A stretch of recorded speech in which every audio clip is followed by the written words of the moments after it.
and out of every loss you can learn much more than if you just make a draw after 10 moves. They put all this effort in and they thought now this will solve all my problems, and you turn GM and I can tell you feel exactly fucking the same. What would be your advice to people who play chess but they give up easier, or during the tournament they started bad and it's tough for them to come back? Make your improvement simple. Now many people say, what, chess improvement is not simple. It's very important to understand. Simple and easy is not the same.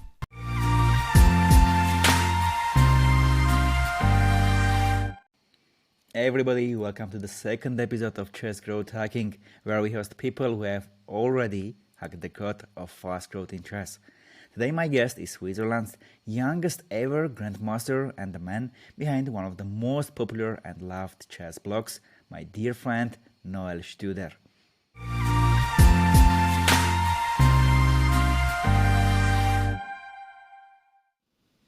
Noël, welcome, and I'm very excited to have you here. Thank you so much for having me. I'm also excited to talk with you.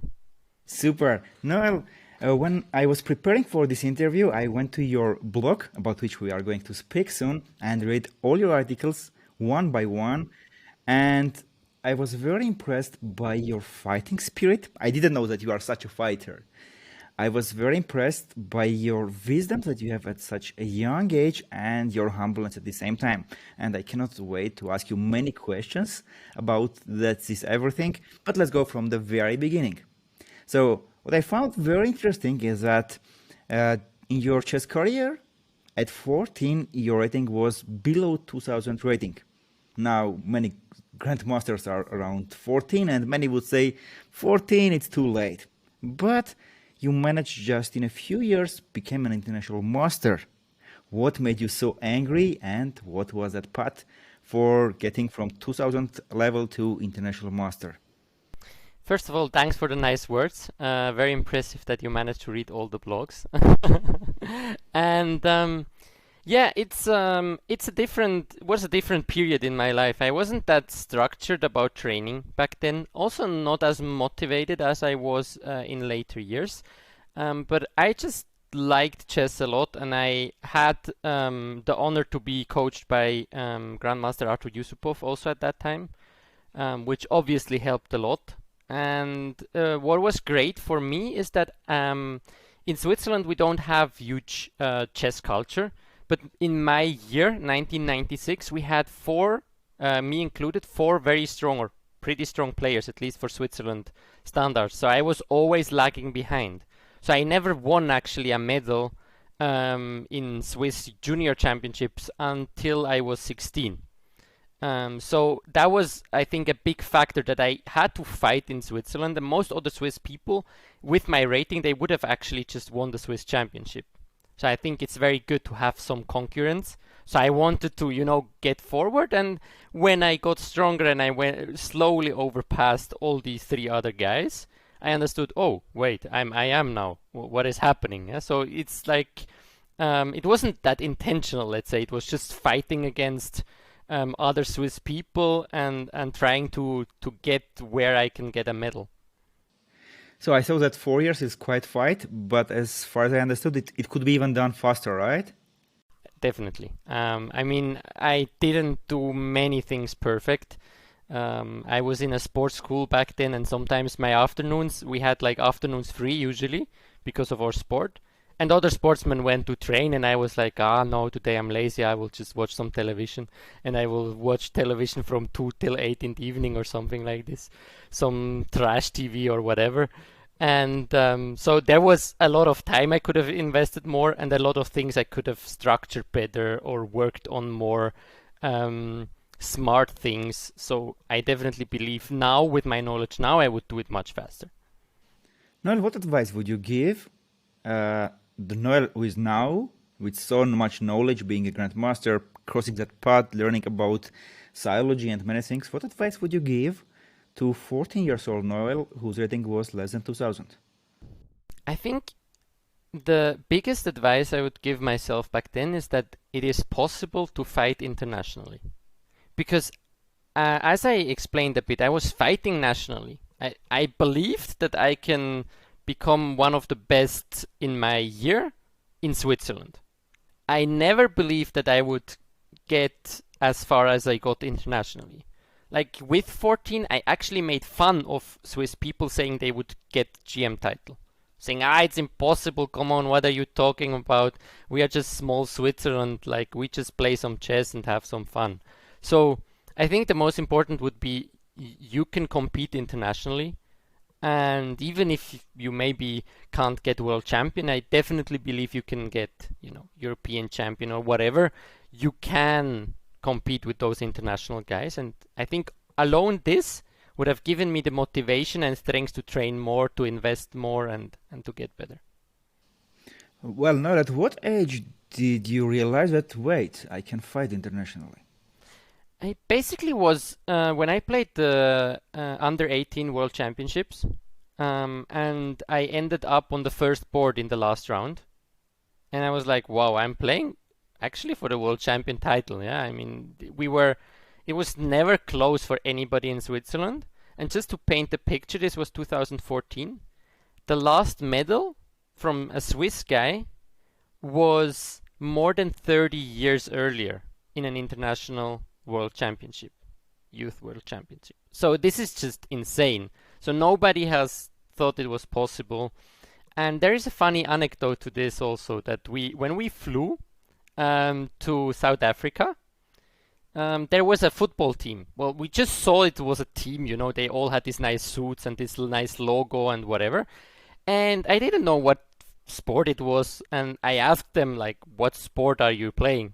And it turned out that they were like the Barcelona of South Africa. They were African champion. Like, what is the Champions League in Europe? They won this year. So the guy wasn't too nice. He was like, why the heck don't you know me? Yeah?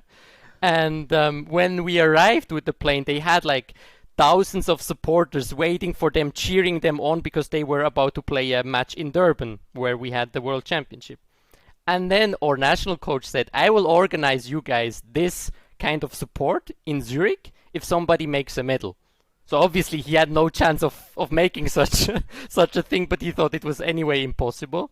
And he was very nervous when I ended up on the first board in the last round.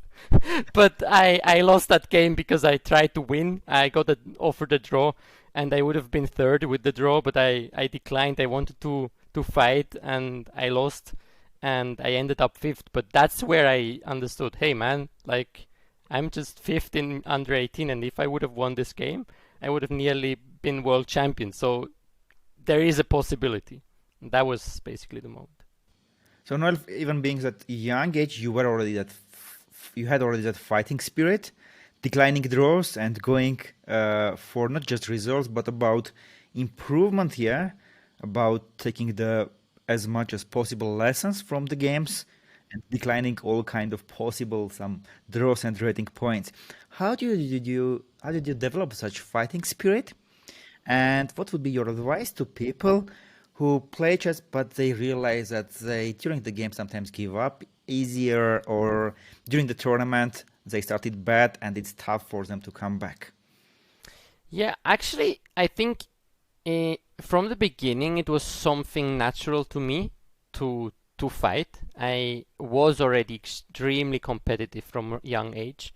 I would always try to measure myself with my big brother, for example. He's 2.5 years older. So when we were just running, I couldn't just run. I wanted to run faster than him or whatever. So I had it was nearly too much. I was really like, if we played table tennis at home, wanted to make a match and win. I think that was a huge drive inside me. So that was somehow natural. And then came also a thing that I really dislike all these agreed draws that happen in chess and all this kind of stuff. And I think it just got stronger when I understood how rigged all these fast draws are, or these prearranged stuff. And I just got such a hate that I couldn't for myself repeat moves after 20 moves. It was nearly impossible. Like, I felt like a total loser when I did it. So it was extremely strong feeling for me, sometimes even too strong, because there is nothing wrong if you didn't prearrange, and if you're slightly worse if you play another move, why not repeat moves sometimes? But yeah, that was where it comes from. And for other people, I think the most important thing for people, especially if you accept draws too early, is that you're focusing too much on the result.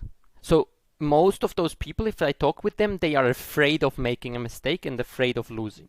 So they say, "Oh, yeah, I draw. Okay, at least I don't lose." So I think you have to work on that basis of accepting that you can lose, and losing is nothing bad. Just try your best and learn. And out of every loss, you can learn much more than if you just make a draw after 10 moves because you didn't learn anything. So it's like, for me, making an early draw is losing out on an opportunity to learn. And losing a long game is actually taking the opportunity. Okay, I learned something, that's fine. So I think this mindset can help you to be more fighting and to stop those early draws. Uh, in your blog, I found two articles. One about fear-based thinking and why I should decline draws. I'm going to put both articles in the description part of the video, and everyone who is listening us, I highly recommend you to read these articles. Noel, then you decided, okay, let's become a GM. You have a separate article, what was the road from IM to GM, and again the link all our audience can find in the description part. My question will be this: which road was easier, to become international master or from international master to grandmaster? For me, from IM to GM was much harder because I believe that everybody has some, let's say, some innate talent and some point where you can reach if you're nurtured well, where it goes easy. So until IM, I would say it was kind of in a flow. So I did some training, but I didn't do that much, and I just liked to play, and I would just see all these top players play games, and I would just check out some openings, and I improved. It went better and better. I had some bad tournaments, obviously, but it generally the step was quite nicely going up. From IM to GM, it was different because I felt, okay, what I'm doing, if I continue doing the same thing, I probably won't reach GM title. So I need to change several things. I need to become more professional. I need to think about other things than just making, like, how can I improve my calculation, but also what should I eat before games and all these different things. So in this article, IM to GM, I really describe how I basically changed everything from approach to analyzing openings. Like, when I got IM, my Spanish file basically ended after d5 in the Marshall. I just said, okay, I can take, and then I play d3, I go back with my rook, and that's it. And like for a GM, this analysis only starts there, right? Like he will have, I don't know, huge file from then on. So the whole mindset completely shifted. And it was hard in the beginning because if you learn something new, sometimes you actually go down a bit. And then I started to understand, and I changed also my coach. I'm very grateful to everything Artur Yusupov has taught me, but he was not so fond of the idea of playing chess professionally. So I switched to Josef Dorfman, who is extremely ambitious, and he was, very motivated to bring me even higher up. And a new coach means new ideas, and it was very hard in the beginning. It was hard to learn his way of thinking chess. And then, yeah, it was a hard process, but I felt that until I played, now I just finished my career, but until I played my last game, I still profited from that area where I changed everything and went from IM to GM. I learned much more than just going to 25, but I was going up because also of things I still learned and then implemented later on. Noel, what was the day, like, what was the feeling that you said, okay, it's time to change? Did you get to plateau? Did you had a bad tournament? How it was that you said, enough, I need to make some changes? Yeah, it's actually in 2015. So in 2014, I got International Master. No, I had this event, this World Championship that was special. And from then on, I thought, oh, maybe I could take some years off after my high school is finished in 2015 in the summer. And because my parents weren't too happy about me trying to be a professional chess player, I basically also had to prove them that I'm very serious about it, right? So they told me, okay, it's your decision. We don't really like it, but there is no lying around on sofa from 2 to 8 and just watching television. That's not why you should take time to get better in chess. So also for that, I thought, okay, I need to show them that something changed. And I think it was also a bit this idea of, yeah, now I fully focus. Like a decision. I want to invest in chess. It's not only, okay, I'm in a sports school and it's a bit fun. And it was 1 year more for the high school, but yeah, it was still like, I'm still doing high school and everything. No, it's like now I'm only doing chess. And at this point, my parents still, I lived at home and they still financed my career. So I needed to show something. And from this moment on, I started to think a bit more about, yeah, how could I, be really professional about my mindset. And that's why I also refer to myself always as a professional only from 2015, because before I was maybe playing chess well, but I didn't have that mindset of, I had a very amateurish mindset, let's just play a bit of chess when I feel like I train. And from then on it was different. I started to write trainings plans and all different things. Now, when you changed your coach and switched to working with Dorfman, there's a quote we both have in our blogs that we are average of 5 people. We are in close contact. So in chess growth and actually in any kind of sport or business, yeah, probably from that 5 people, the first one is the coach. So do you agree that it's very important to have a coach who has not just lots of knowledge, experience, but who believes in you? Absolutely, yeah. I think it's crucial to have somebody that not only believes in you, but also like knows you as a person. There are some coaches that just see the player in you, and then these extra great coaches, in my opinion, they also see the person in you. So if you have private problems, they understand it. They think about, oh shit, maybe his parents divorced. What could I say to him that he still can do his training, or give him a week off? Give a bit less homework because he feels busy, or there was a problem with his girlfriend. All these things. I think it's like the cherry on the top for a coach, that he really starts to understand you as a human being. And for Josif, it was really, we had a very close connection from the beginning. And also he always said me, like, we will train like a world champion and then we will see where you get. And I really love this approach. Like, this made me feel also important, It's like, okay, I'm not a nobody, right? So he took a bit this mindset I had before 2014, and he threw it away and he said, no, you are somebody. You're somebody internationally, and I will train you as I would with any world champion. For those that don't know, he trained Kasparov for quite a long time.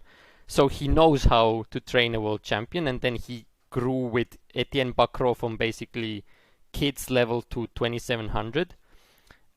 So he had this mindset, and this also helped me a lot to really invest in chess and be serious about it, because I knew, okay, if I have somebody that believes that much in me, that he will make myself also a priority in his schedule.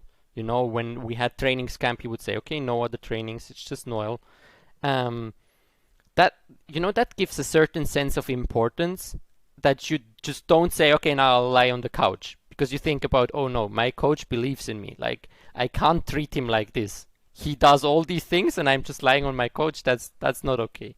So that was super important, that first change. Cool. One question here, Noël.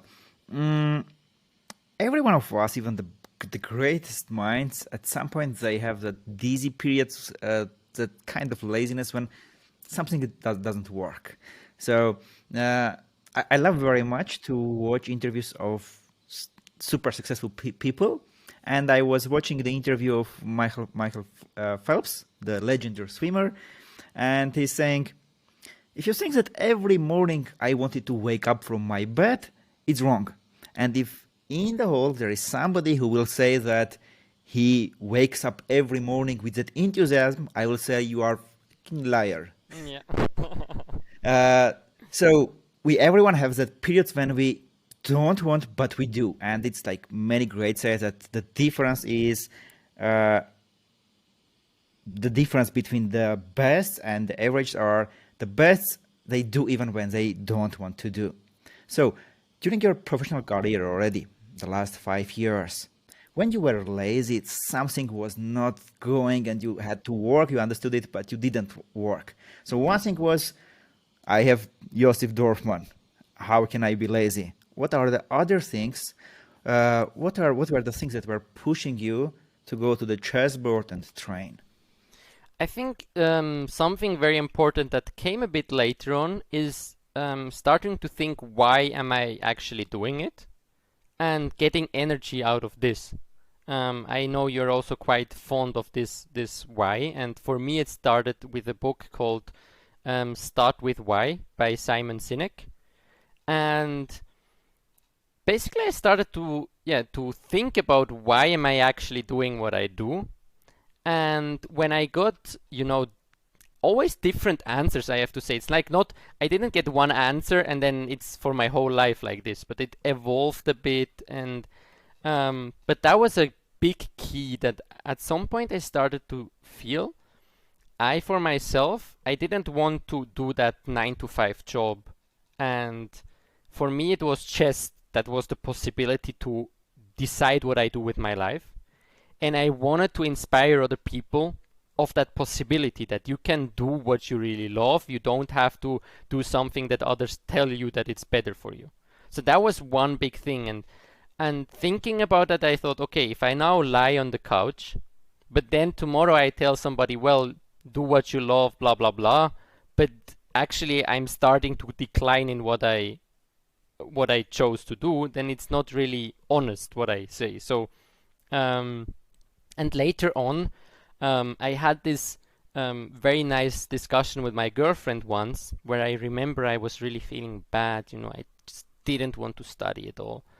And I was bullied quite hard when I was very young, like from 8 to 12.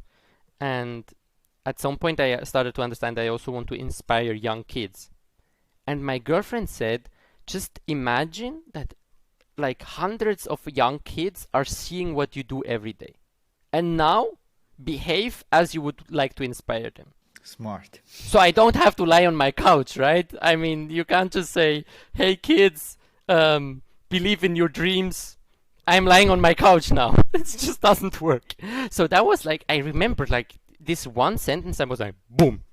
And my whole physical state changed, and I went out and I went to train. So I think this knowing why you do something and finding something that is bigger than yourself. So you don't say like, I do it for money, or I do it for buying a Tesla, but you say, already better is, I do it so I can give money to other people. This includes other people, right? Or I do it to inspire somebody.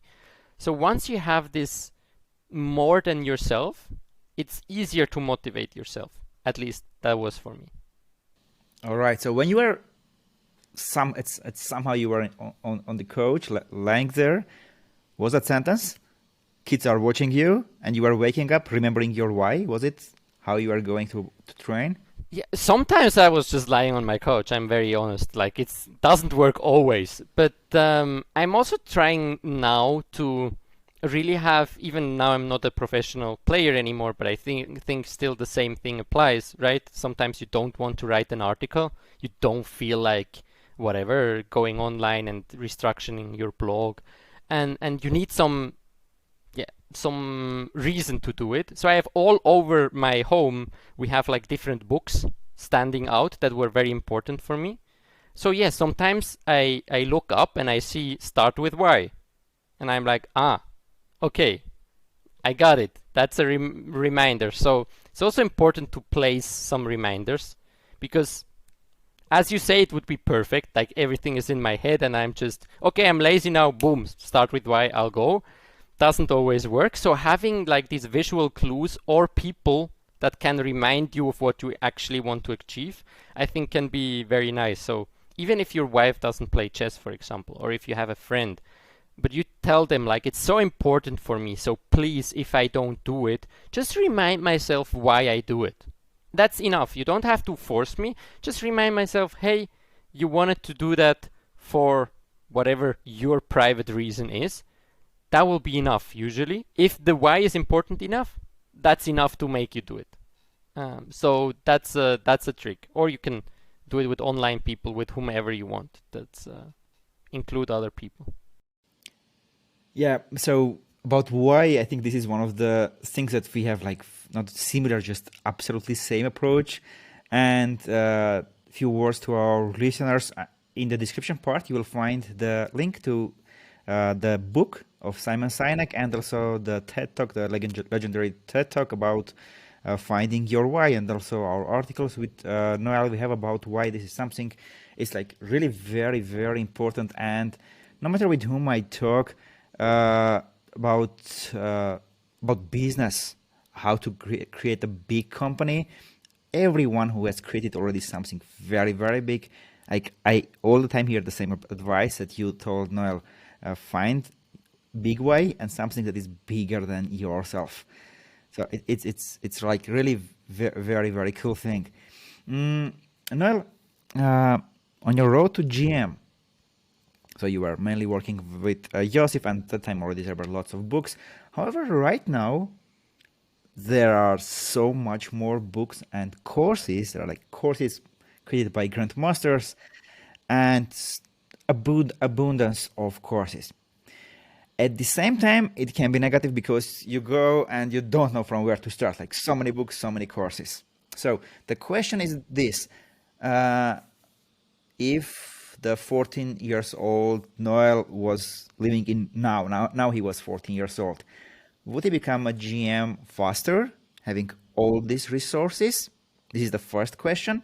And the second question is, what is your advice to chess amateurs who are Googling what books to read or what courses to read, or asking in some groups what books to read, and they are coming 200 comments and like, what book to read? Yeah, I feel that that desperation out of your voice already. So I think it is actually a bit easier, but it can also be harder. So as you can realize, I'm not good with short answers. My blogs are also very long usually. So That's what I'm expecting. I'm not yeah, expecting short answers. let me try to get a take at it. So the material out there gets always better and better. Not only more, but I believe also better.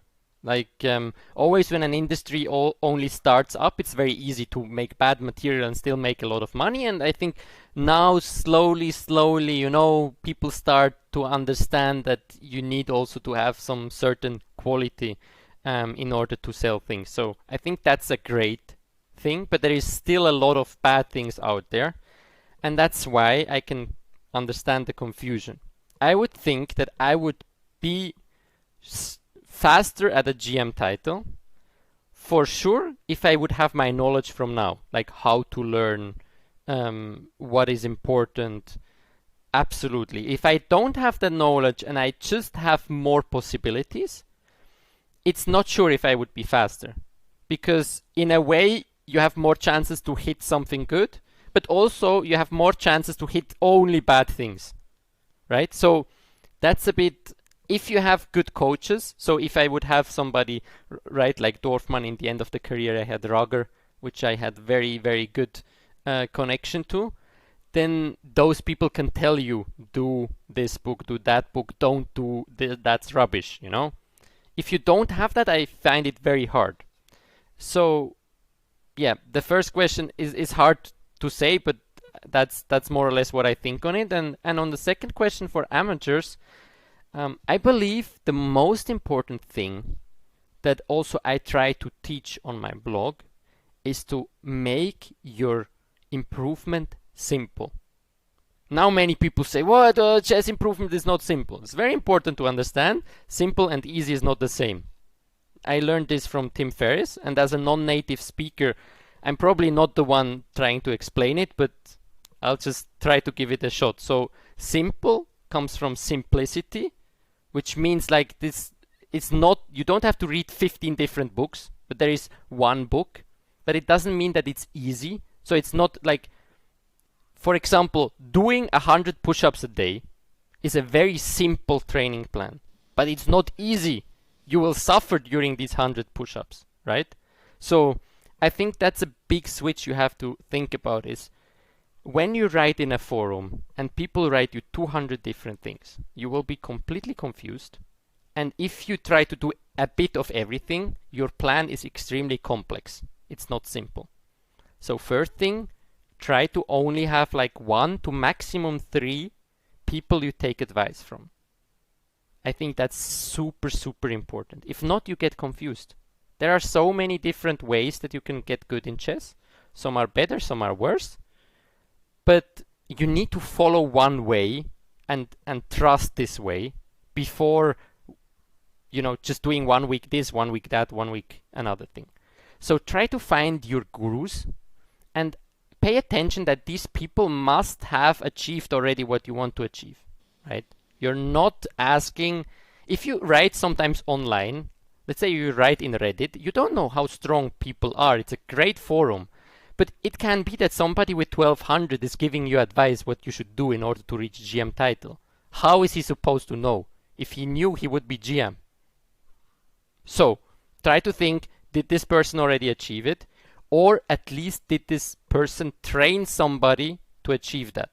So a coach who has, I don't know, 20 people that went from 2000 to 2200 is a very good guy to ask a question from 2000 to 2200. So I think, again, first, make it simple. Take very few advice from few people. Make sure that these people know what they are talking about. And then choose one path and follow it for some time. The right improvement methods don't work after 2 weeks. You won't have 300 rating more in Blitz or whatever. That's how you understand that somebody is giving you bullshit advice. If he says do this, and then you will get immediately, easily, what all these words, I'm like, no, won't work. So it will be hard, but it can be simple.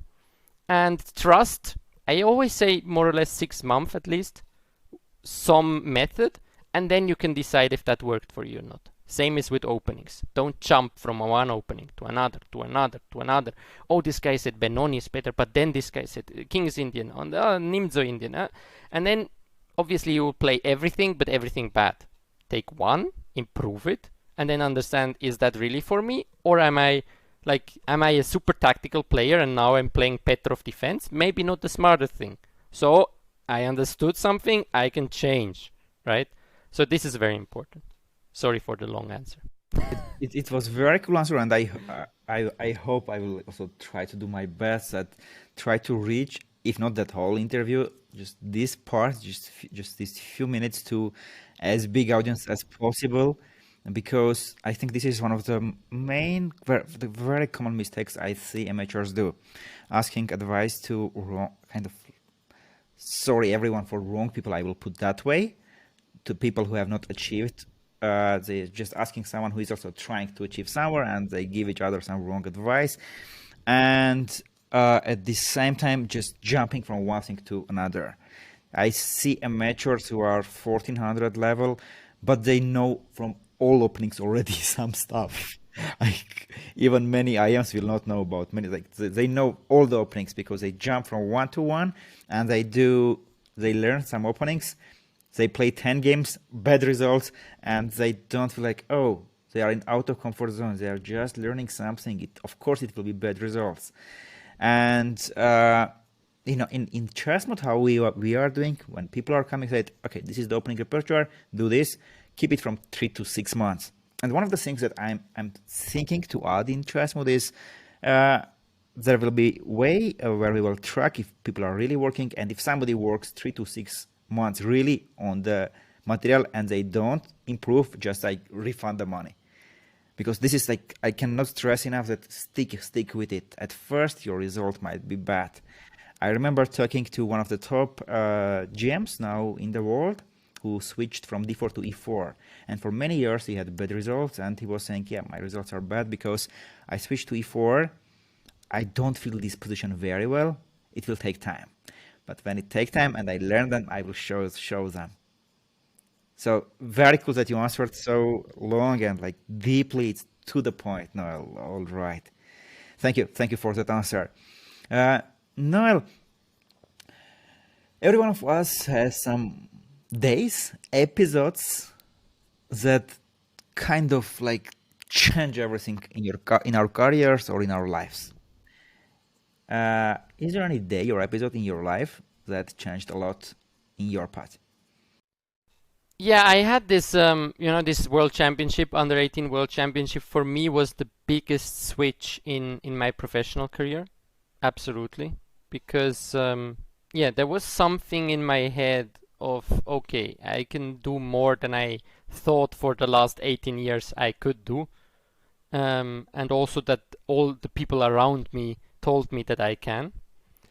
And then there was another actually huge moment that happened in the beginning of this year, like after starting the blog. So I was in that period, quite sad, dark period, because I knew that something with my life is not right. I was thinking about quitting professional chess, but I was not 100% sure. I already started the blog, and yeah, it was every day was like, I was on tournaments, but I didn't really want to play chess. I was like, shit, but I still have sponsors, and what should I do, and all these things, and I really liked writing the blog, but I never knew if I was really like how my writing is. People started to like it, but then I remember I wrote an article about how to change your mindset after a loss or after a bad tournament. So I just missed qualification for the World Cup through the Swiss path, and I was very, very sad. Still, even if I didn't feel like I didn't want to play too much, but I was still competitive. So once World Cup, why not? And I wrote this article that was based on a book and an interview from Greg McKeown. He's a New York Times bestseller author of Essentialism and Effortless, two books. And I was writing this article, and when I published it on Twitter, I just tagged him. I thought, okay, you never know what happens. I actually I didn't think about that. I thought more about like people should go to him so they can buy his books and follow him and whatever. Huh? And then I'm playing this online Mitropa Cup, and I just horrible. I don't want to prepare. I don't want to play. And I come back from the game and I look in my Twitter DMs and I see a message of Greg McKeown of New York Times bestseller that wrote that he liked my article a lot. And I was completely with tears in my eyes. It just changed the whole approach for me on writing the blog, because it's nice if people like your style, but if somebody that has written a New York Times best-selling book with millions of copies sold is taking the time to read my article, probably he never played chess, or maybe he did, but I don't think he's really, into chess. But he takes the time to read my article, and he takes the time to write me that he liked it without gaining anything from it. So it must be something honest. It really like. Again, I had a similar feeling, but not in chess this time, but like, wow, I think I can reach people through my writing. Like, it's not something I just dream about or whatever, but it just completely made my day. And not only my day, my week, my month. And I'm not sure if I would still be writing the blog, because even if I loved a lot, it is hard in the beginning. You get few traction, I'm still not really earning money by it, and you just put so much energy inside. But this one message is something I always come back when I'm struggling about my writing, or I have a day where I think like it doesn't make sense what I'm writing. It's just stupid and whatever. I think, okay, Greg told me my article was good, so there must be something that is good. So just calm down and write. So that's a hugely important point.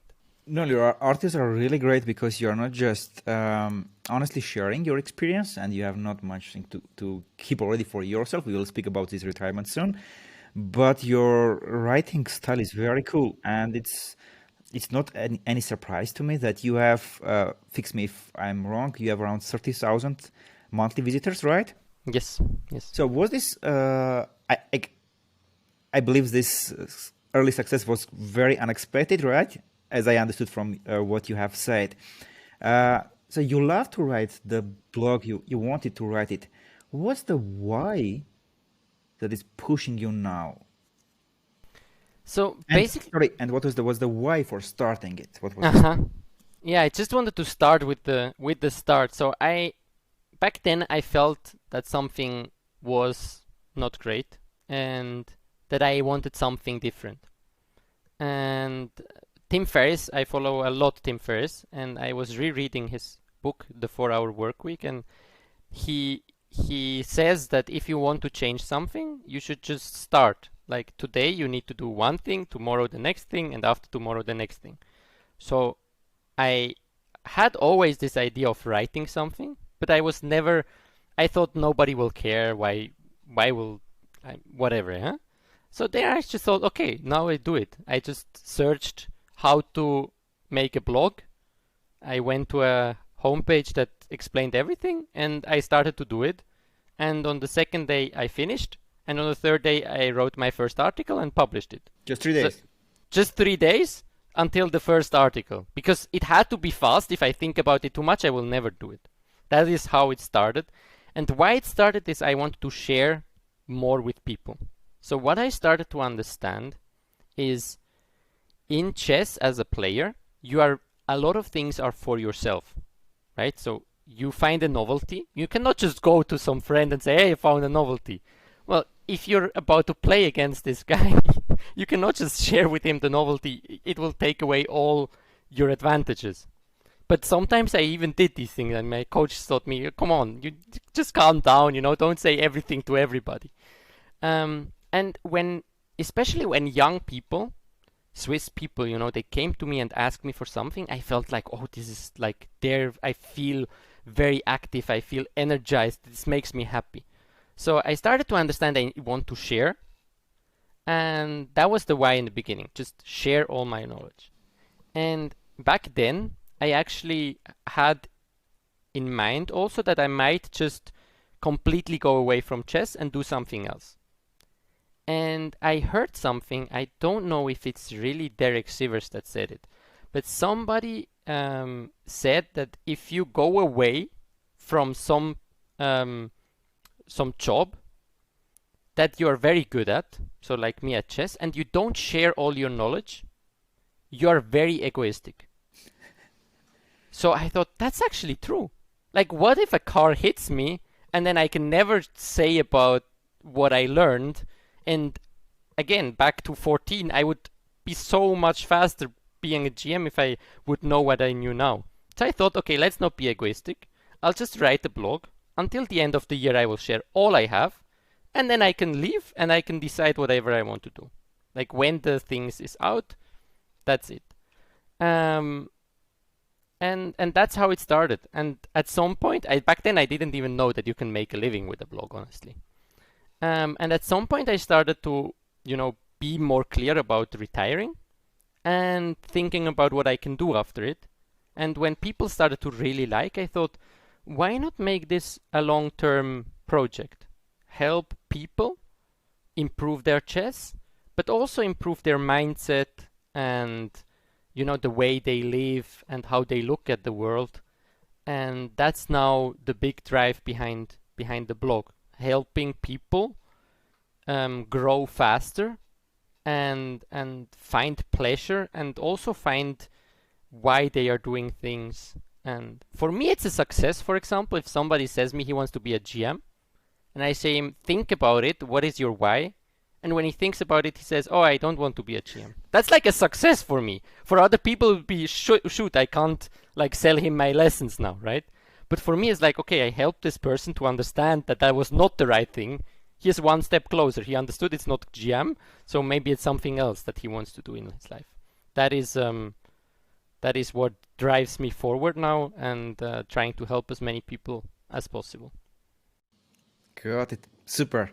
Noel, so you became the youngest GM in Switzerland,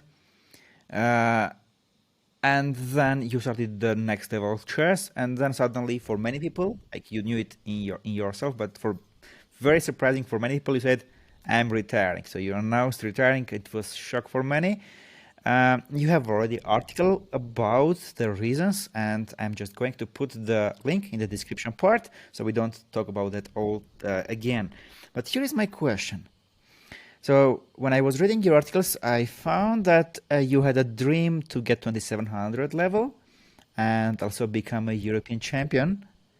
Like you had all that dream, and when you were going with Yusupov and then with Dorfman, like all that wise your girlfriend was, probably in your mind all the time it was that you standing on the podium with European champion or 2700 level. That was something that was pushing you all the time. And now you are retiring, and many people might say or think, oh, he gave up his dream, he betrayed himself or something. But now when I'm talking to you, I see like completely happy person, satisfied with himself and excited the life he is living. And also at some point might be your ego can be attacked, could be attacked, right? Because it was that ego wanted, I want to be 27, I want to be European champion. Like how you dealt with this everything that you are right now so satisfied with everything? How you deal that? How you let it go your previous dreams?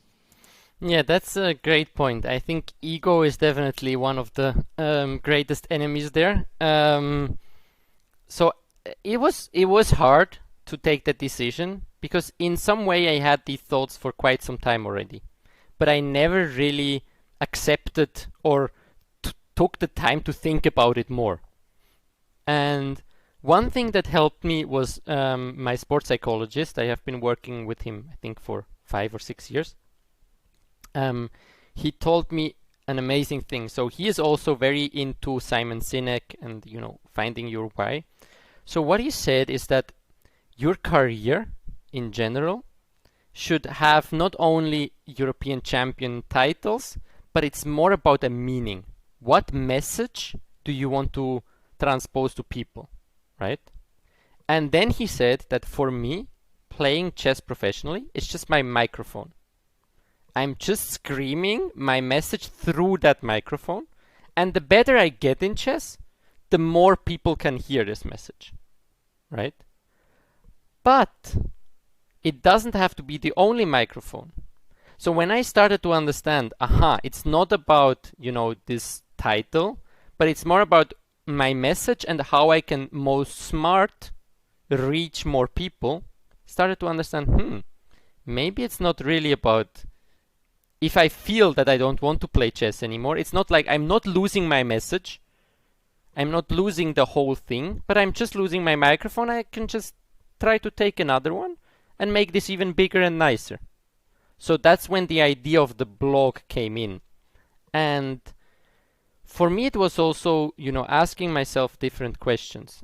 For example, I asked myself, what would I do if I had $10 million in my bank account? And honestly, playing chess was very, very far down the list.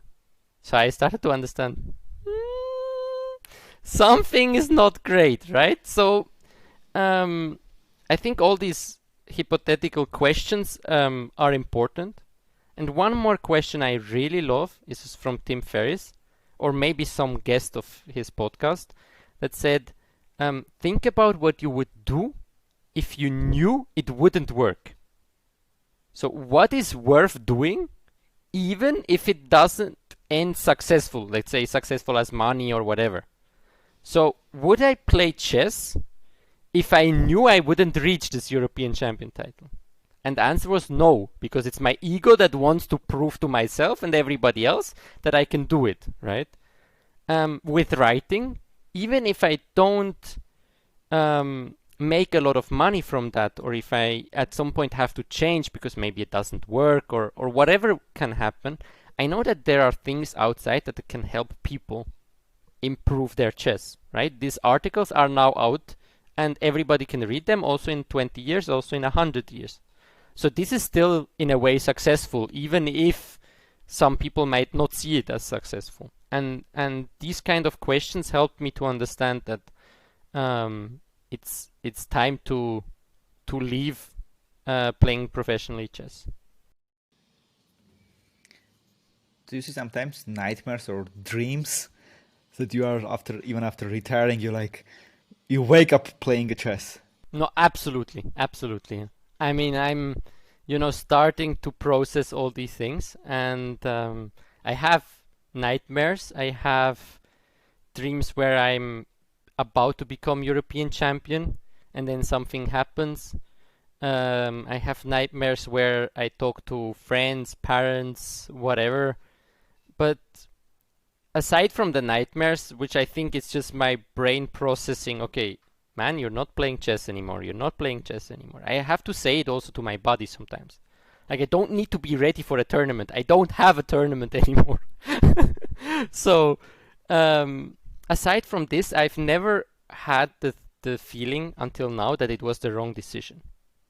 It was also the more I accepted the thought that I might stop, I was like, oh yeah, this is right. It's very hard, but I feel it's right. And the more I started to go into, I felt, oh yeah. And I was at tournaments and I felt, no, no, no, I don't want to play. I I feel like it's time to do something different. And yeah, I mean, it's still a tough period. I can't say that it's easy. And the moment I said I retire, everything was, woo, yeah. Um, but I'm sure I did the right thing, and I'm happy that I could open myself up to the possibility of not playing chess professionally anymore. All right. No, I absolutely understand you because myself, I retired when I was 22, and many people were asking me, "Oh, you played chess more than 15 years. How you can retire?" But our goals, like it's just all our priorities changed, yeah. But my question will be this: what are the things you learned during this career by playing chess that you will use in your life? I think one of the biggest takeaways is really that we set ourselves limits that if we start working on ourselves, we can reach so much more than these limits which are in our heads. And I start to understand that not only for chess, but I believe it's in many ways. So don't understand me wrong. It's not that I don't say everybody can be world champion. That's that's just not how it goes. I also can't, I don't know, be an NBA basketball player if I'm 160 because all these guys are 190 or more. But I believe we all have much more potential in what we do than actually what we reach. That's why I also tweeted once that I have never seen a chess player who has reached his full potential. I believe you can do so many little things that can make you another step forward, another step forward, another step forward. That I believe really limits are mostly here in our head and nowhere else. And I think that's a big thing to take away. And trying to think even bigger, that even somebody like Elon Musk, he started from the beginning. He didn't start super rich, whatever. Like, he started being bullied like the strange kid, and he just had some dream, and he just started to work. You might think he is stupid, you might think he is smart, whatever you think of him. You need to say the guy has achieved a lot. I don't say success because it's like financial success, but who knows if he's happy. But he has made these huge companies and which is insane. If you start to think, oh, I can't be like Elon Musk, well, somebody needs to be the next guy at making such a big thing, right? And most probably it's just a normal dude, a normal kid or a normal adult that just has some dream and he believes in it and he works on it every day. So I believe we shouldn't tell everybody like you can do whatever you want and just quit your job with 1400 and you will be a GM, don't worry. That's sometimes not really realistic, but still from what our expectations are, or what we think is possible, we can put that limit so much higher if we work smart and work right. Now, how to find the balance and the right point, which is higher than we initially think that we can, and it's realistic at the same time. That's a super good question. Um, hmm. I think you need to be, in order to be realistic, you need to be able to listen to what the world and other people tell you. In a way, you shouldn't always listen to all the naysayers, you can't achieve this, you can't achieve that.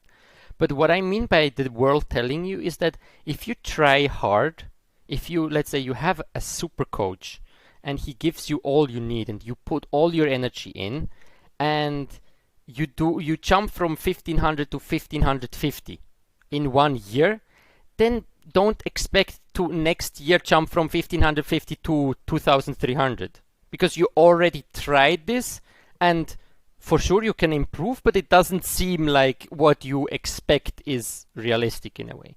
So, but also what I think is super important is that we need to be able to travel away and to say it's not about only the result, like the end result, but it's more about the way. Again, this question, would you do it if you knew you wouldn't succeed? I think this gives you some kind of tranquility, or it just puts so much less stress on the actual achievement, but more on, do I like what I do? Do I progress in what I do? I think that's important.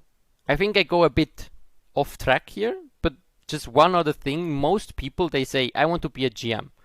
And what they expect is that the moment they turn a GM, like everything is great. They find this beautiful wife, they have $10 million in their bank account, they drive around with their Ferrari and they're just happy.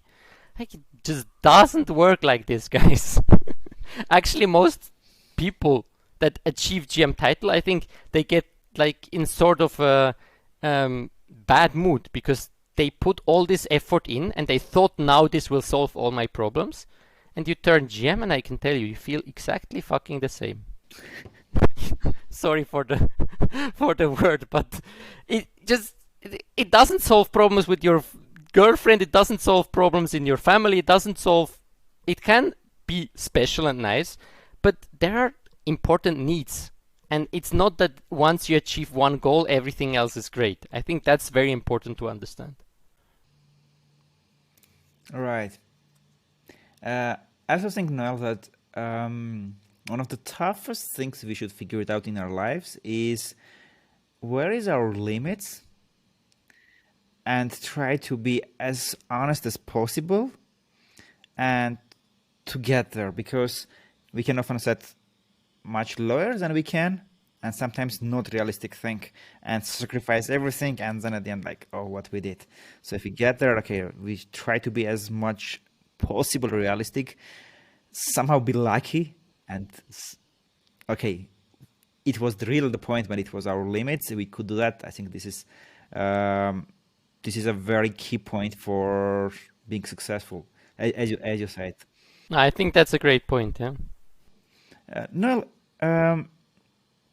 definitely, it would be easier for both of us to become a GM if there were articles, the ones that we both are writing on that style.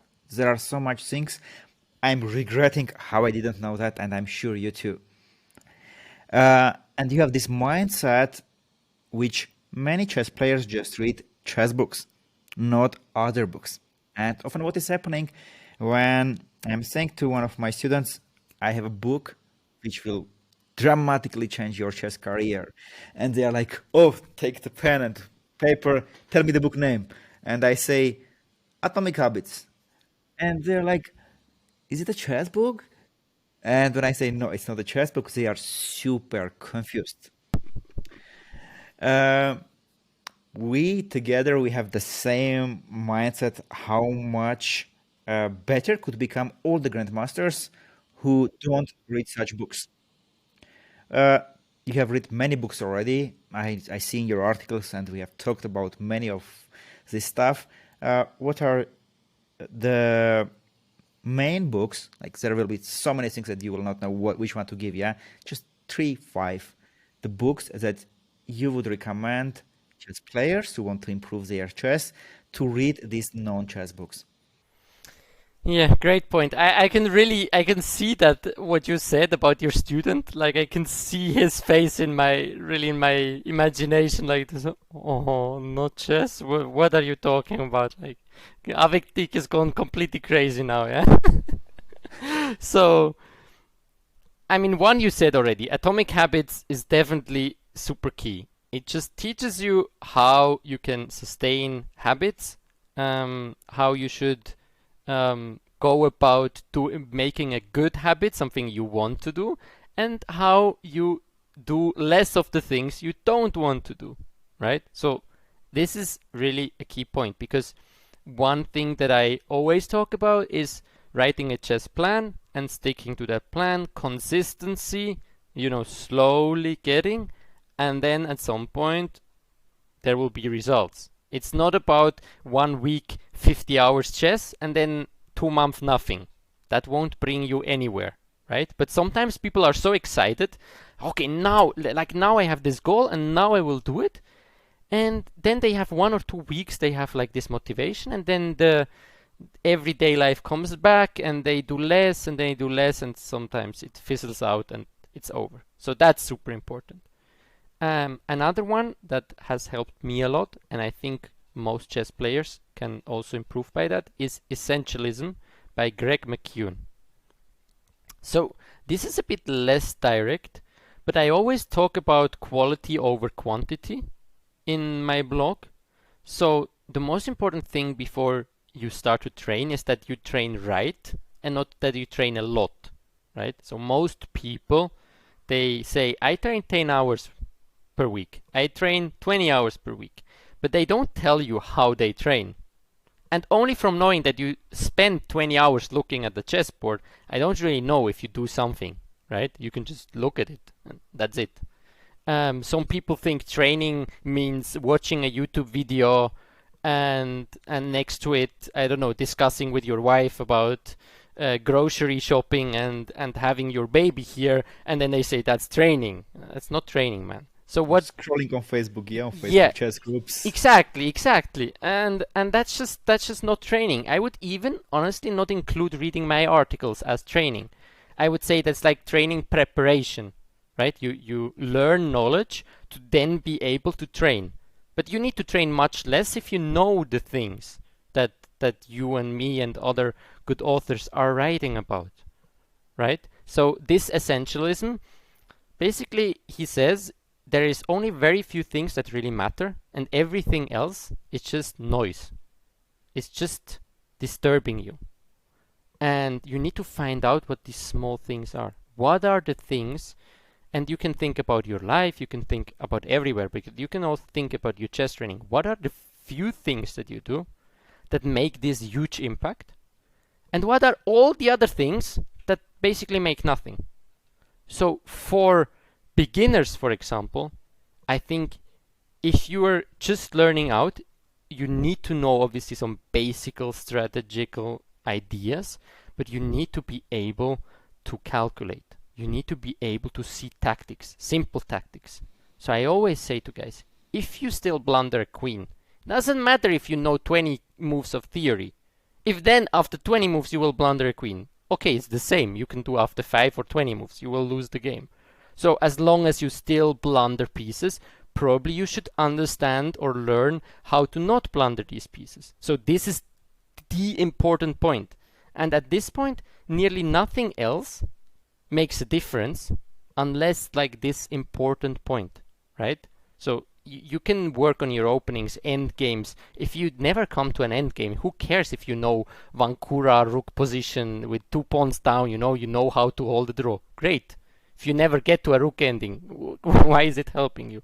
So I think understanding this mindset and then also working on it and trying to figure out these small little things that really make this huge difference is very big. And for me was also very big. That's one of the reasons also I don't do coaching, because I said I need to focus on one thing at a time. I can't just do too many things. So I'm currently thinking about should I take some students or not, but I'm always telling myself, Noel, you need to focus on the important.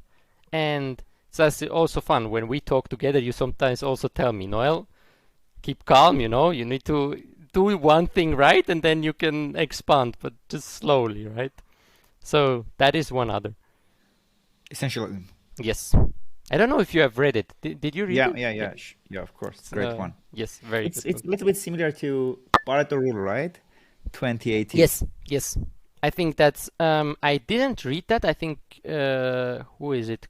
Some Koch wrote a book about It's the principle of the Italian economist. exactly. So just simple concept that all the 80% of results you achieve is the 20% of effort you put. So it's Exactly. like everywhere it just works that way. And concentrate on that 20% because this is where it makes the 80% of the results. Exactly, and that's so important. And obviously, I'm biased a bit now because it's by Greg McKeown, Essentialism, that who wrote me that Twitter DM. So I will will always recommend his things. But already before that, I recommended his books, so I definitely like his books. And a third book that I like for chess players would be Limitless by Jim Quick. And he's a brain coach, and he's talking about how you can learn. And I think there's nothing more important than first understanding how we can learn and then learning chess, right? And for example, this, I think it's called Pomodoro technique for concentration, comes from his book, which he says, I think 25 minutes concentration and then 5 minutes break. And then another thing he says is that every time you do a chapter, when you start a new chapter, you should shortly go back to the old chapter and see if you understood the chapter, and then only go forward. So this I also like a lot, because I sometimes had the feeling like I want to be done with the book as fast as possible, right? So I just finish the book, and after I'm finished with the book, I think, what did I learn of that book? I can't remember anything. I just went through the book so fast because my ego wanted to, let's get it done, and then I can say, hey guys, I read a chess book. But I didn't learn too much. So it's more about what you learn out of it and know how fast you are, but really being sure to make, okay, I got the point from the last chapter, now I can move on. And all the things that can be extremely useful. Super. I'm going to put all the links of that books, and hopefully the chess world will read that and improve their chess faster. And also I think that when you read a few books like that, you notice your chess improvement, and you start like kind of become addictive and starting to read more and more books, because you realize you change your mindset, you see some things differently, you change your habits. Oh, and you say, how I didn't it earlier. Yep. And then you get into this. I think that's a great point, and it's mostly like it's you have to invest a bit of time to then be much faster at everything. So most people, they just want to dive right into it. They want to take a chess book and read it, but they don't know how. And somebody smarter will take a book on how to learn. He will understand, like this I learn. Then he takes the chess book, then he learns it. And the guy that goes into chess, he goes first up, but then he stagnates. The other guy, he waits here and then boom. And then the guy that went directly to chess book says, but why? How? I read this book. I mean, I'm just untalented. I'm too old. I'm whatever. He finds all these excuses. But in the end, it's just the other guy understood how he should learn it, right? And there is another story that I like of Dean Graziosi, Don't know if you've heard Yeah, of him. So he said, Millionaire Habits. Yeah. yes, exactly. Yeah, he's closely linked to Tony Robbins, a good friend of him, and he said they went fishing, I think, with a group, and they made teams, and everybody they tried to fish immediately. And he said he tried to understand how it's smartest to fish, and then only starting to fish. So these people took slowly 1, 2, and they were leading first day, and then second day he came and he just took fish after fish, boom, boom, boom, boom, boom, boom, boom, and everybody said, "What is happening? You were so lucky." He said, "No, I understood how I should do it, and now I'm just better than everybody, and now I just surpass everybody else." So I think this is good to understand that investing some time in the beginning to learn how you should learn is a great point, and then or writing a training plan, for example. It's investing time in the beginning, but then it's so easy. You just know I have to do this, I have to do this, and you stick with it, and you slowly take everybody. Do you know the legend about the Egyptian pyramids? No? Two brothers. No, I don't know. The legend goes, I might tell some details wrongly, but approximately what is the thing? Two brothers have to build the pyramids, and they start together. The first brother is going, the young brother, and starting to build it. The other brother is under the tent, sitting, and pen and paper in his hand. The young brother is coming, "What are you doing? I already built the first floor." The older brother is like, he's doing some maths there. The young brother is doing the second floor. And then when the third floor, the stones are bigger, and his people are not enough strong to put the third stone there. And he's stuck there. And while he's already built the three floors, you see that other brother has created some instrument which is taking the stones and putting to the place it wants.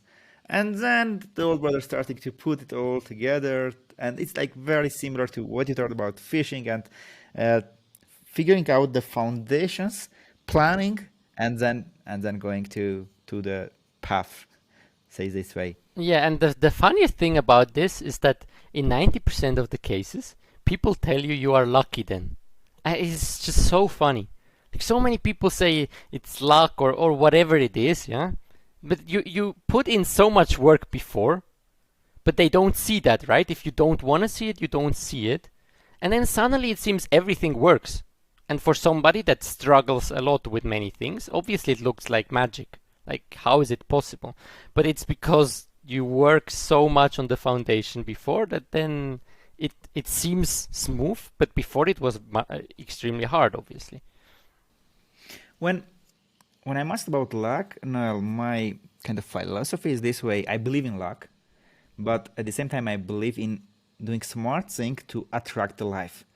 What do you think about luck in chess growth? I think there are certainly points where you can get lucky. I don't believe that you can get unlucky in chess. So because like chess is a full information game, right?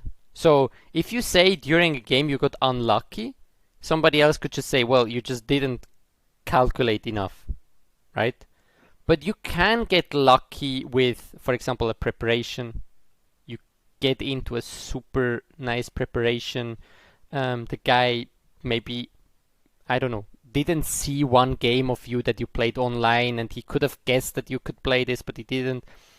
So I think there are some elements of luck, but I like your definition that you can attract it. You can, the more good work you do, the more probable it gets that somewhere you get that little bit of luck. That little bit of thing that maybe somebody blunders something in a very important game for you, or you, like, I think most GM norms, for example, are always dependent of some small moments.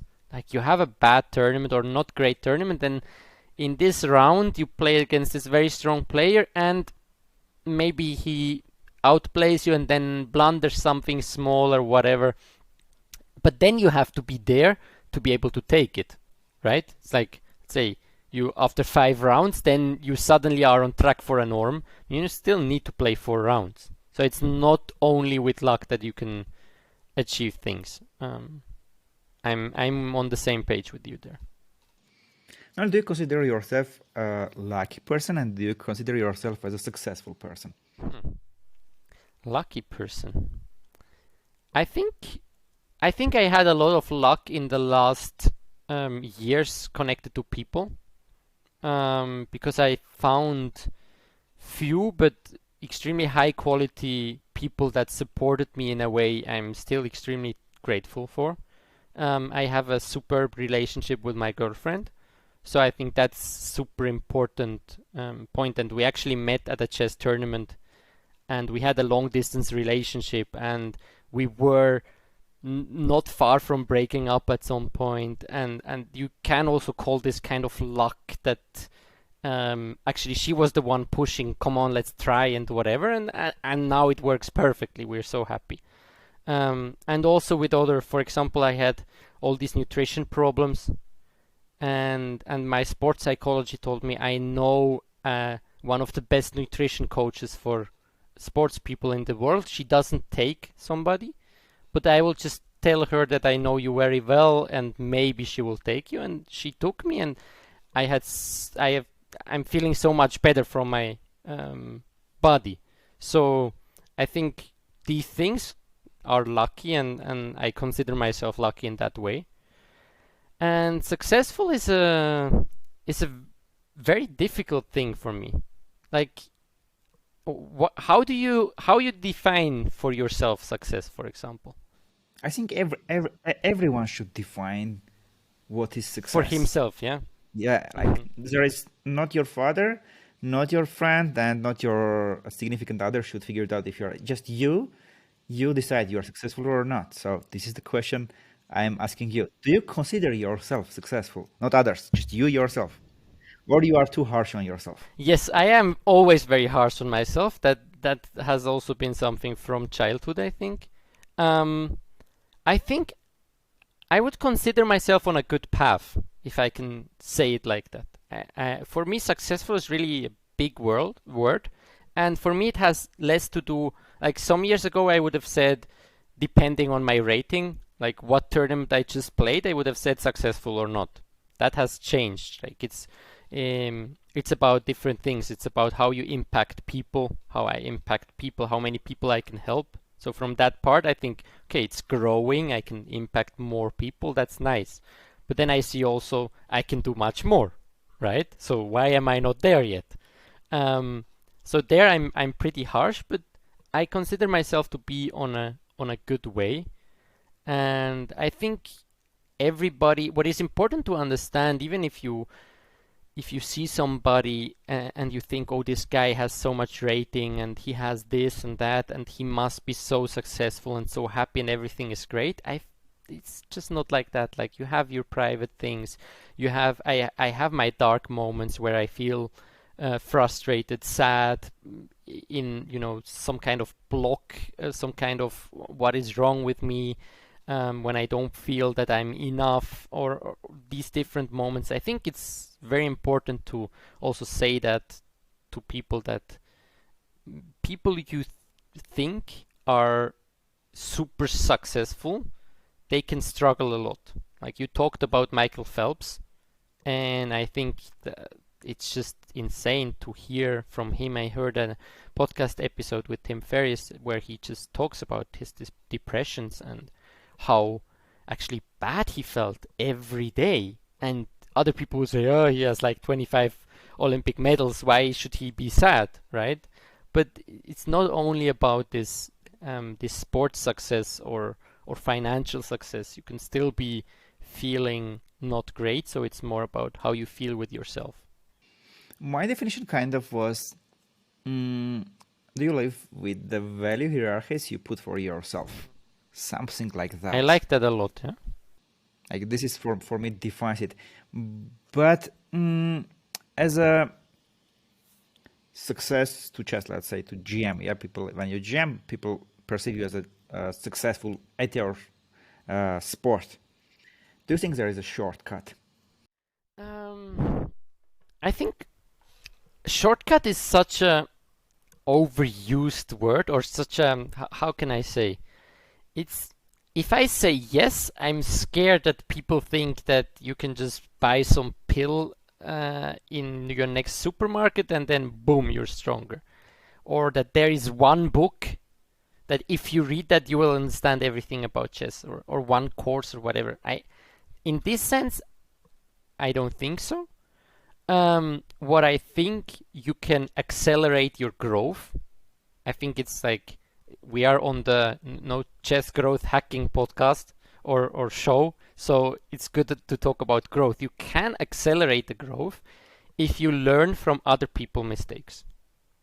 I think that's something that you have also told me, that many people have already taught me, is that yes, you learn. If you don't do a mistake twice yourself, you can learn and you get better and better. At least you don't get stuck, you get better. But if you manage to learn from what other people have done wrong, then it starts getting faster. For example, when I started up my blog, I had absolutely no idea what I was technically doing. I have a friend actually who is working on the computer, and he always makes fun of me because I'm so bad. Like, sometimes I switch on stupid things, or whenever we have game nights, I do some stuff, my computer doesn't work. He always makes fun of me. So it was quite special for me already to set up a blog. So I just bought a course on blogging. They explained everything about blogging. So I could have understood the same thing myself, but I was just so much faster, right? I didn't have to set this up, understand, this doesn't work, and now I do it the right way. I just did it the right way, did it the right way, did it the right way. And I think that is the fastest way to learn, is to listen to people who did what you did already, and then follow their instructions. Again, don't follow the instruction of 10 different GMs, because they all had different, ups and downs and levels and families they come from and all these things. So it might confuse you, but find somebody or two or three, and then try to learn from them, and try to learn outside of chess. I think that is Work on mindset, yeah? yes.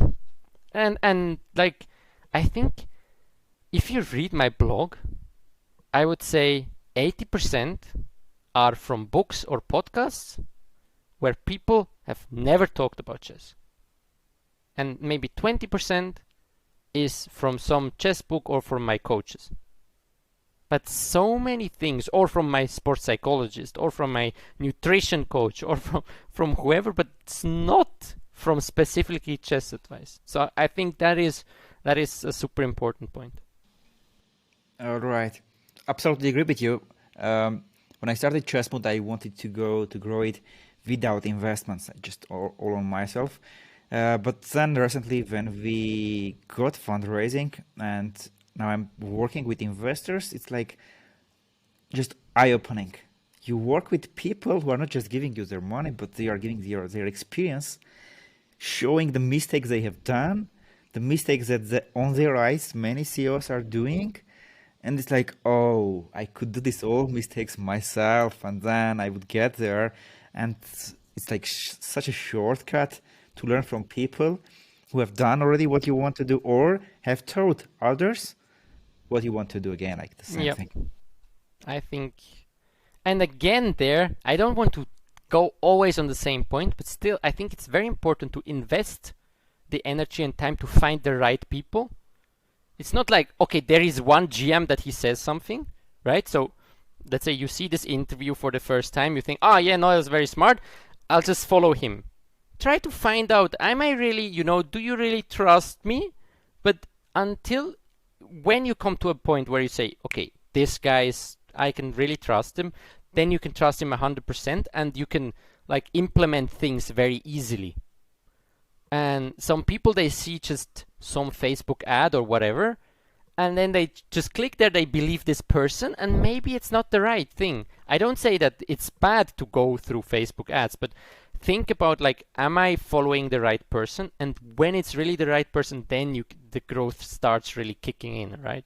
You didn't take just some guy that gave you money that got from his father some, I don't know, $10 billion dollars and never had to work for it, I guess. Yeah, you probably took somebody that knows what he's talking about, and then you can learn.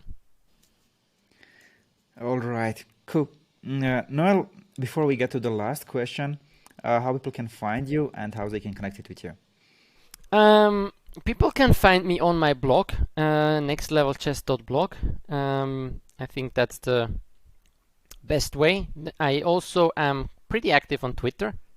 I think you can make a nice Twitter link in the description. But it should be /Noël Studer, I think, just my first and last name. Last but not least, you can email me over my blog if you wish to do so, and you find that email also on the blog, or noel@nextlevelchess.blog. These are the 3 best ways. All right. Super. Noel, I had a great pleasure talking to you, and each time we are talking to each other, I'm like, wow, this is. By the way, let me, if you don't mind, tell the audience about our first call. Yep, do it. So what happened, guys? This is a very funny story. Just a few months ago, I'm getting messages from our ChessMood Pro members, and from one 2700 GM, and messaging me, hey, have you seen Noel's articles? He is doing something very similar to you, and we think he's copying you. And I was like, let me check it out. And I checked, like, there are so much similarities in our mindset. And at that time I was reading Ego is the Enemy. And I said, wait, let's connect with Noel. And when we connected Noel, what I found, like, I felt like this is my lost young brother, because there is no one in my life with whom we have so much similar things, similar ways we view to life. And it came mainly because we have read very similar books. We both play chess, we both read very, very similar books, and that's why our articles were kind of on that same topic about mindset and that. And each time I'm talking to Noel, I'm feeling like I'm talking with my young brother, and we can just talk and talk with him forever. Noel, thank you again for coming here, sharing all that experience. It's very cool when I see happy chess players, not just playing chess, but they are happy in their life, and you kind of found your path. You are happy where you are going. You are a person who is loved very much. And who are the key people because of whom you are who you are now and where you are going? First of all, again, thank you so much for your nice words, bro. It really was a great pleasure when you wrote me. It was very unexpected, just somebody reaching out, but I have enjoyed, or calls or mails, whatever contact we have, and yeah, many people. I mean, who can I be grateful for? I can be grateful to whoever supported my career. I think it's, if you think back at where I started and how many people had some kind of influence on me, it's insane. So this would be sponsors, foundations that gave me money, private supporters that cheered me on, but also some of them giving me financial means, my parents who drove me to whatever tournament there was in Switzerland, or flew with me even to tournaments, friends that were cheering me on, say, come on, Noel, even if they had no idea. Like, some people, they didn't even play chess, but they were, they were searching online, how can I find this guy, and oh, this is 1-0, and then sometimes they made a screenshot and they say, I don't know what is happening, but they said that you won, or something like this. So very fun. everybody that was or is still in my team, so from nutrition coach, sports psychologist, every coach I had, um, and my girlfriend, obviously, who was the biggest influence. And then especially, like, I don't want to rant here for half an hour to whom I grateful, but I think mostly also grateful I'm to people that share their knowledge, to people like Tim Ferriss, who I really, really enjoy listening to his podcast, reading his books. You know, I learn so many things. I usually just listen to a podcast, and if I like the person that is on the podcast, I just read this person's book. And that's how I, got to know all these special books. To all the mentors out there, to everybody that is just sharing a bit of knowledge, to everybody that is enjoying my content. Thank you so much for taking the time to read. And also very grateful for you, man, doing all you do, building up this ChessMood community. And I have to be very honest, when you started with this ChessMood, I was thinking, and back then my ego was also very big, and I thought, fuck, why didn't I say this name myself? This should be my name. Like, this guy he just stole it, right? It's even a smile face in this logo. Like, this is just that must be mine. And for quite some time, I was like feeling resentful that I didn't do it myself. Like, oh, he has so much success now. Why didn't I do it, right? But it's just so much better, so much nicer if you just connect together and you try to grow together. And I'm very grateful for our friendship or brotherhood or whatever we want to call it. Thank you so much. Thanks to Noel. Thanks to. I'm also happy to have you, and I'm there, support you all the time on your road. We are on the same path, trying to help chess lovers, showing them the path, and trying to help them escaping from wrong roads, escaping from buying some wrong things, and to help them to accelerate their growth, to get there much faster, as we would dream that when we were playing chess, somebody could take our hands and say, this is the path. Thank you, Noel, very much for coming here. You are great. Thanks, man.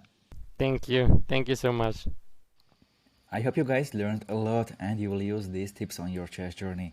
In the description part of the video, you will find the links of all the mentioned resources. And please go to nextlevelchess.blog and read the articles. I promise you, it will help you to speed up your growth. If you haven't already, make sure to subscribe to our channel and see you next time, my friends. Keep the Kagro, constant growth. Take care.